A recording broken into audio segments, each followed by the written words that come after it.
Bonjour, aujourd'hui je vais t'apprendre à dire non à ton enfant sans déclencher une crise. Moi, c'est Caroline du blog Moi Parent Bienveillant, le blog pour les parents qui en ont marre d'en avoir marre d'être parents. Au fait, tu peux toujours télécharger mon guide 5 outils pour gérer et limiter les crises avec bienveillance, le lien est dans la description. Avant, j'étais une mère parfaite.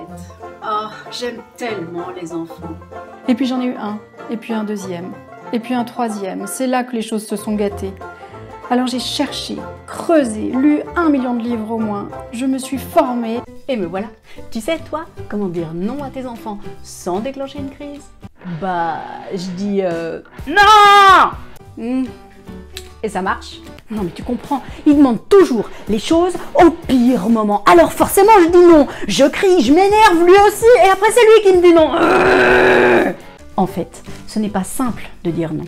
Et c'est difficile de recevoir un non. Imagine, tu as ton entretien annuel avec ton chef. Tu as peaufiné ton argumentaire pour justifier aux petits oignons cette augmentation que tu mérites depuis des lustres. Et il te dit non. Tu ressens quelques émotions négatives, normal. Quand tu dis non à ton enfant, quelles que soient les raisons, même si elles sont excellentes, ton enfant, en entendant ce non, ressent les mêmes émotions négatives que toi en écoutant ton chef te dire non.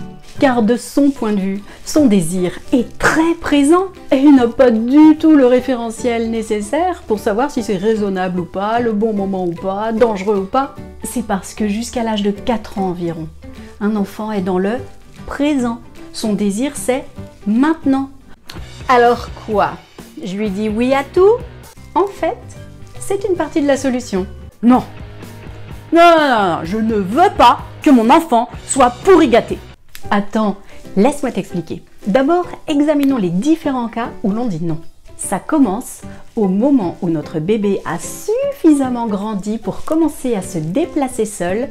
Tu sais, le moment où il porte tout à la bouche, où il touche à tout. Pendant toute cette période, notre non sert à marquer les interdits et à baliser le terrain pour notre bébé. Sauf que, tu te souviens ce que tu as ressenti quand tu as imaginé que ton chef te refusait ton augmentation?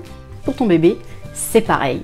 En plein dans son élan de « Oh, c'est quoi ce truc génial au bas du mur avec un petit truc qui dépasse et 2 petits trous dans lesquels mes doigts pourraient presque rentrer ?» Il entend « non » et il se demande pourquoi. Pour vérifier, il va recommencer son geste pour être sûr que c'était bien ça qui a suscité le non. C'est pour ça que pour ces non-là, il vaut mieux utiliser le mot « stop ». Parce que finalement, c'est ça qu'on cherche à faire. On cherche à stopper le geste de l'enfant. De même, quand un enfant est violent ou qu'il s'apprête à se mettre en danger, le mieux est bien sûr d'intervenir physiquement pour l'empêcher, mais le temps qu'on arrive vers lui, un stop sera beaucoup plus efficace qu'un non. Un autre cas fréquent où le parent utilise le non, c'est quand l'enfant demande quelque chose d'acceptable, puis juste pas au bon moment. C'est dans ces moments-là qu'on peut utiliser le oui dès que. Attention, hein, pas oui, si, parce que ça serait du chantage. Je veux un biscuit. Non mais t'as vu l'heure, il est 18h. Il est hors de question que tu aies un biscuit maintenant. Je veux un biscuit. Tu veux un biscuit? Ah, c'est vrai, tu dois avoir faim mon chaton, c'est bientôt l'heure de dîner. Regarde, je te le prends et je le mets de côté pour ton dessert. Maman, au parc? Non, il est 7h du matin, j'ai même pas bu mon café. Maman, on va au parc? Quelle bonne idée! Voilà un super programme pour cette matinée.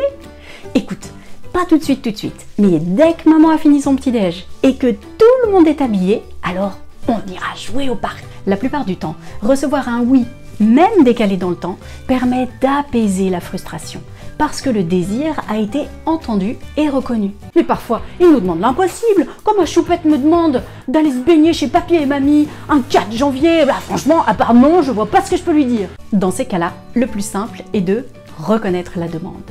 Oh, tu voudrais aller te baigner? D'enchaîner sur un « je suis bien embêtée parce que… » et d'exposer tes raisons. Parce qu'il fait tellement froid qu'on serait gelé sur place, ma pauvre. Enfin, tu proposes de rêver. Je comprends que tu sois déçu. Moi aussi, des fois, j'aimerais bien. faire ce que j'ai envie quand j'en ai envie. T'imagines si on avait une baguette magique? On pourrait dire que c'est l'été et on pourrait aller se baigner. Tu viens? On joue à faire comme si on était dans la piscine? Ouais. Ça marche ça?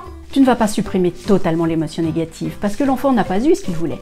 Par contre, en faisant baisser la frustration, tu vas plus facilement pouvoir passer à autre chose, notamment en utilisant l'imagination. Et voilà, maintenant la prochaine fois que tu devras refuser quelque chose à ton enfant, tu sauras comment le faire sans générer une crise. Non, ne touche pas à la caméra. Non, stop! Si tu as aimé cette vidéo, c'est le moment de cliquer sur le pouce bleu. Oui, de la partager avec tous tes amis, surtout si ce sont des parents, surtout s'ils sont moins bons que toi. Oui, j'arrive mon grand, j'arrive, 2 minutes. Tu peux aussi t'inscrire à ma chaîne YouTube et bien sûr, oui. N'oublie pas de télécharger mon guide gratuit 5 outils pour gérer et limiter les crises avec bienveillance. Oui, allez, j'arrive, c'est bon, cette fois j'arrive.